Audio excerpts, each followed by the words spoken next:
Hello guys, welcome back to Alam idea live English classes. Alam idea live English classes में आपका स्वागत है। आज का टॉपिक ऑब्जेक्ट है। ऑब्जेक्ट से रिलेटेड मैं आपको पढ़ाने जा रहा हूँ कि ऑब्जेक्ट कितने प्रकार के होते हैं। जी हाँ, आपने बिल्कुल सही देखा। ऑब्जेक्ट को मैंने 4 कैटेगरीज में रखा है और ये सबका अलग अलग यूजेस हैं। आप लोगों को पहले ही मैंने स्लाइड में पहले ही मैं आपको वीडियो सब्जेक्ट के बारे में बता चुका हूँ। अगर वो आप वीडियो नहीं देखे हैं तो एक बार उसे ज़रूर देख लें। और जो आज मैं बताने वाला हूँ वो मैं ऑब्जेक्ट को बतलाने वाला हूँ। और यहाँ पे जो नए व्यूअर्स हैं, मैं आप लोगों से रिक्वेस्ट करना चाहता हूँ कि एक बार सब्सक्राइब कर दें ताकि आपको लेटेस्ट वीडियो आपको मिलता रहे।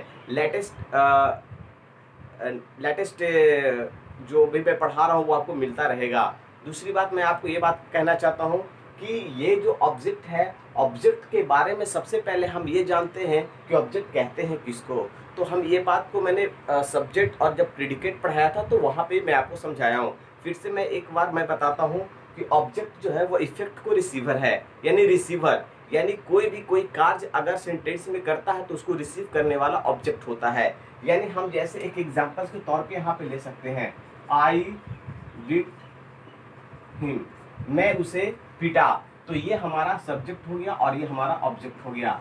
अब इसी बात को मैं बताने जा रहा हूँ कि ऑब्जेक्ट है तो इस ऑब्जेक्ट का नाम क्या है। तो ये ऑब्जेक्ट एक तरह का नहीं होता है बल्कि 4 तरह का होता है। पहला हम लोग देख सकते हैं डायरेक्ट, दूसरा इनडायरेक्ट, तीसरा कॉग्निट और फोर्थ जो है हमारा रिफ्लेक्सिव ऑब्जेक्ट होते हैं। तो पहला ऑब्जेक्ट और दूसरा ऑब्जेक्ट यानी डायरेक्ट और इनडायरेक्ट ऑब्जेक्ट को समझने के लिए ये तो हमें पता है कि उस सेंटेंस में ऑब्जेक्ट होना अनिवार्य है। तो चलते हैं, let's see first, the teacher gave a book, teacher ने एक किताब दिया। तो यहाँ पे एक ही ऑब्जेक्ट आ रहा है और ये ऑब्जेक्ट डायरेक्ट इस पे रिसीवर डायरेक्ट इस पे फल पड़ रहा है। तो ये जो किताब हमारा हो गया वो हमारा डायरेक्ट ऑब्जेक्ट हो गया। अब हम लोग चलते हैं दूसरे दूसरे एग्जाम्पल्स को देखते हैं। The he teaches us English, वह हम लोगों को अंग्रेजी पढ़ाता है या पढ़ाते हैं। अब यहाँ पे जो हमारा बात हो गया, ही टीचेज अस इंग्लिश, ये इंग्लिश भी एक ऑब्जेक्ट है और अस भी एक ऑब्जेक्ट है। अब ये दोनों में कौन सी डायरेक्ट ऑब्जेक्ट है और कौन सी इनडायरेक्ट ऑब्जेक्ट है। तो जो वर्ब के बाद जो भी ऑब्जेक्ट आता है उसे हम लोग इनडायरेक्ट ऑब्जेक्ट कहते हैं। तब कहते हैं जब उस सेंटेंस में 2 ऑब्जेक्ट हो। तो एक ऑब्जेक्ट ये और एक ऑब्जेक्ट ये। तो ये हमारा जो हो गया वो हमारा हो गया इनडायरेक्ट ऑब्जेक्ट और बाकी जो बचा वो हमारा ये बचा। तो इसे हम लोग कह देंगे डायरेक्ट ऑब्जेक्ट। एक बात ख्याल रखिएगा, आपका ये क्वेश्चन माइंड में जरूर आता होगा कि सर अगर ये हमारा ऑब्जेक्ट नहीं रहा तो ये कौन सा ऑब्जेक्ट होगा। अगर ये ऑब्जेक्ट नहीं रहा तो ये हमारा डायरेक्ट ऑब्जेक्ट बिल्कुल ही होगा। इसमें नो डॉट, कोई भी इसमें डॉटफुल होने की संभावना नहीं है।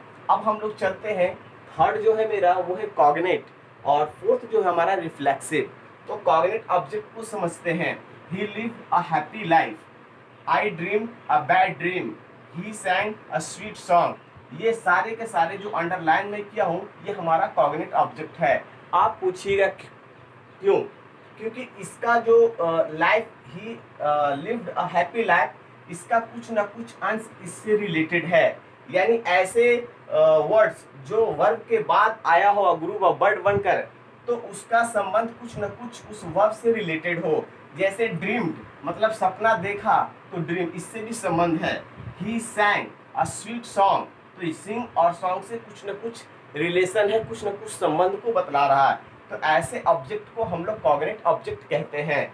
आगे का जो मेरा ऑब्जेक्ट है वो हमारा रिफ्लेक्सिव ऑब्जेक्ट है। जैसे ही रैन हिमसेल्फ। अब यहाँ पे ये जो है रिफ्लेक्सिव, एक्चुअली ये हमारा रिफ्लेक्सिव प्रोनाउन है लेकिन यहाँ पे एज अ ऑब्जेक्ट के रूप में इस्तेमाल हो रहा है, इसलिए ऐसे वर्ड्स को हम लोग रिफ्लेक्सिव ऑब्जेक्ट कहेंगे।